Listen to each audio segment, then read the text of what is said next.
Salut à toi, j'espère que tu as la forme, car aujourd'hui on va parler donc de création d'ombres de portée afin de rendre nos intégrations beaucoup plus réalistes.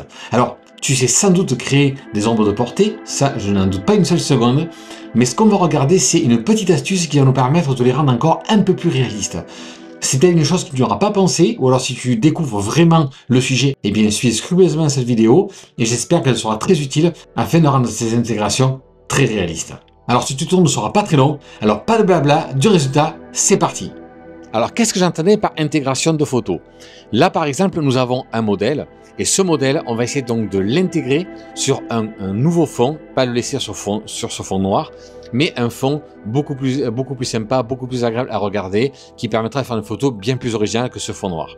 Et donc on va essayer avec cette technique donc de création d'ombre de portée entre les pieds et la robe, de donner l'intégration du modèle dans le fond de manière la plus réaliste possible.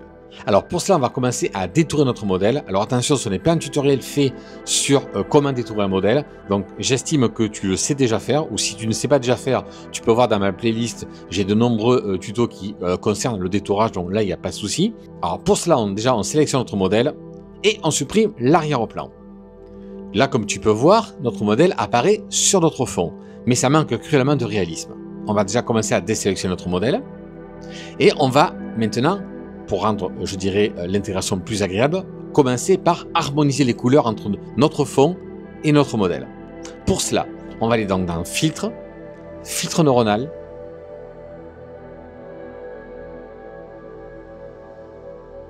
et on va dans Harmonisation. Donc là, ensuite, on va aller sur le menu déroulant pour sélectionner notre fond. Une fois que c'est fait, ça s'applique quasiment immédiatement.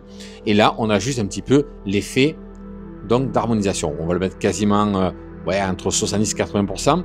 Ça devrait être pas mal. Là, ça va donner un ton beaucoup plus pastel, plus proche, on va dire, du fond que j'ai sous les yeux. Ensuite, on va faire une dernière petite correction.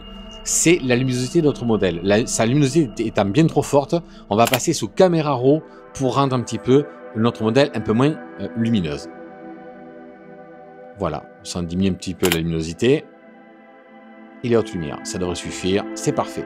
Voilà, ça me paraît beaucoup plus agréable à regarder. Une fois qu'on a fait ces premiers paramètres, alors là c'est vraiment histoire de te mettre dans le bain pour te montrer un petit peu ce que ça pourra donner en termes de résultat final. Maintenant, on va passer vraiment à cette fameuse intégration d'ombre de portée et à la petite astuce justement qui te permettra de la rendre un peu plus réaliste. Alors pour cela, on va déjà ouvrir un nouveau calque, donc cliquer ici, ça va automatiquement créer un calque et ce calque, on va le faire passer dessous notre modèle. Voilà, on le fait glisser juste dessous.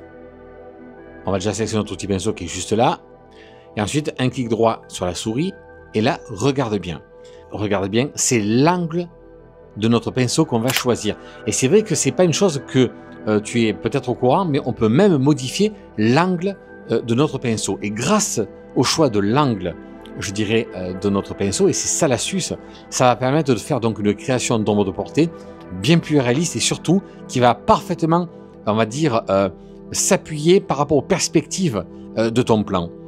Je te montre ça tout de suite.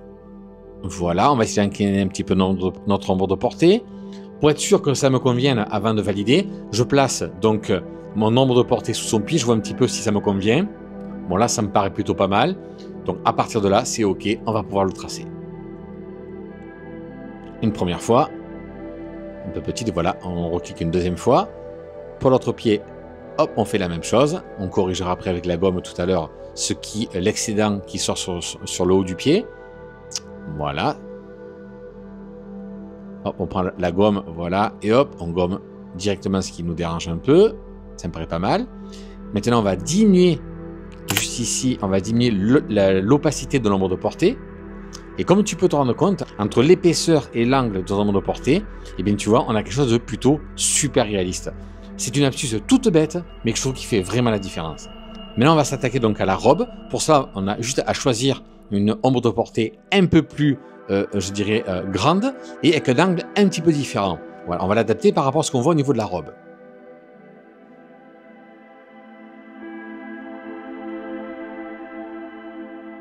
Voilà, je procède à 2-3 essais. J'essaie d'ajuster un petit peu comme ça l'angle, que ça me convienne le plus possible.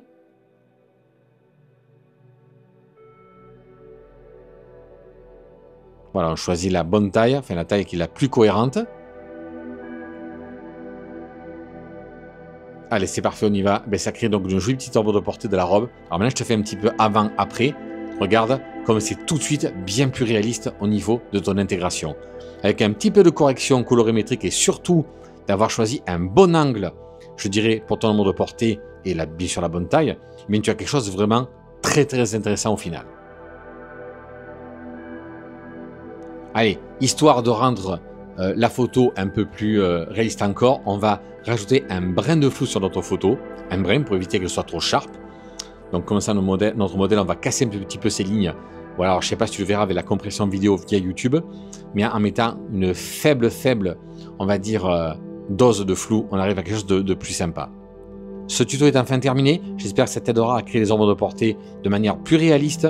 J'espère que cette petite astuce de pouvoir orienter donc l'angle de ton pinceau pour rendre justement cette ombre de portée beaucoup plus, on va dire, beaucoup plus réaliste puisqu'elle va s'adapter en fonction de l'angle où tu dois, je dirais, mettre cette ombre. Donc c'est beaucoup mieux que de mettre le pinceau à plat comme on pouvait faire ou d'essayer de bricoler. Là, c'est vrai que tu choisis la taille de ton ombre, tu choisis ensuite son angle et ça va faire quelque chose de vraiment beaucoup plus sympa et beaucoup plus réaliste. Voilà, j'espère que cette petite astuce de choix d'angle va énormément t'aider pour la création de tes photos. J'espère bientôt te revoir sur la chaîne. Prends soin de toi. Salut!